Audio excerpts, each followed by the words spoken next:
проблемка, скрипит дверь водительская Peugeot 207.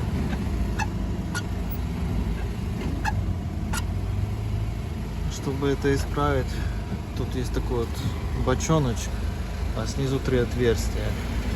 Нужно туда взять силиконовую смазку. Ну, например, вот. И пшикнуть. Сейчас мы это сделаем. Пшикнули. Хорошо так. Во все 3 отверстия, и дверь перестала скрипеть.